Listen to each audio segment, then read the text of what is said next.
Praise the lord. ఎలా ఉన్నారు? మనుషులు విడిచిపెట్టను అని చెప్తారు కానీ, కొన్ని సందర్భాలను బట్టి విడిచిపెట్టి వెళ్ళిపోతూ ఉంటారు. ఈరోజు దేవుని వాగ్దానము హెబ్రీయులకు రాసిన పత్రిక 13వ అధ్యాయం 5వ వచనంలో, నిన్ను ఏమాత్రమును విడువను, నిన్ను ఎన్నడును ఎడబాయను అని ఆయనే చెప్పెను కదా! అపోస్తలుడైన పౌలు హెబ్రీయులకు రాస్తూ ఏమంటున్నాడంటే, దేవుడు చెప్పాడు కదా!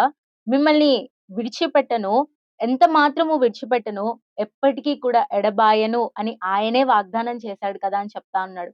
ఈరోజు మనకి కూడా దేవుడు అదే వాగ్దానం చేస్తున్నాడు.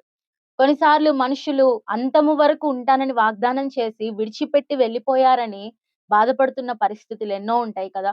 ఎవరు కూడా మనతో అంతము వరకు ఉండరు. ఒకవేళ వారు ప్రమాణం చేసినప్పటికీ కూడా వారు అంతము వరకు ఉండరు.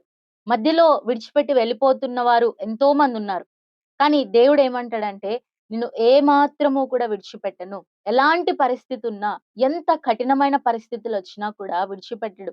అంతేకాదు, మనము దేవుణ్ణి విడిచిపెట్టినప్పటికీ కూడా, ఆయన మనల్ని విడిచిపెట్టడు. ఎప్పటికీ కూడా ఎడబాయడు. ఆయన మనతోనే ఉంటాడు. మనుషులైతే మన దగ్గర సమృద్ధున్నప్పుడు, మన దగ్గర డబ్బులున్నప్పుడు, లేకపోతే మనం ఉన్నతమైన స్థానంలో ఉన్నప్పుడు మనుషులు మనతో ఉంటారు కానీ, దేవుడైతే మన దీన స్థితిలో కూడా ఆయన మనతో ఉంటాడు.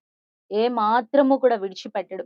ఎన్నో సార్లు మనుషులు విడిచిపెట్టారని, మనుషులు వదిలివేశారని, మనుషులు కాదన్నారని, మనం అనుకున్న మనుషులు మనతో లేరని ఎంతో బాధపడుతూ ఉంటాం. కానీ యేసయ్య ఆయనే ఏమని చెప్పాడంటే, ఆయన వాగ్దానం ఇస్తే నెరవేర్చే దేవుడు. ఆయన నీతో ఉంటాడు. నీ ప్రతి పరిస్థితిలో ఉంటాడు. నీ ప్రతి కష్టంలో ఉంటాడు. నీ ప్రతి వేదనలో ఉంటాడు. నీ సంతోషంలో ఆయన ఉంటాడు. నీ దుఃఖంలో ఆయన ఉంటాడు. నీ సమృద్ధిలో ఆయన ఉంటాడు. నీ కరువులో ఆయన ఉంటాడు. ఆయన నీతో ఉండి నిన్ను నడిపిస్తూ ఉంటాడు. కాబట్టి దేవుడు మనతో ఉన్నాడని ధైర్యం తెచ్చుకొని, ఆయన కొరకు జీవిస్తూ, దేవుని రాకడ కొరకై సిద్ధపడదాం. Praise the lord.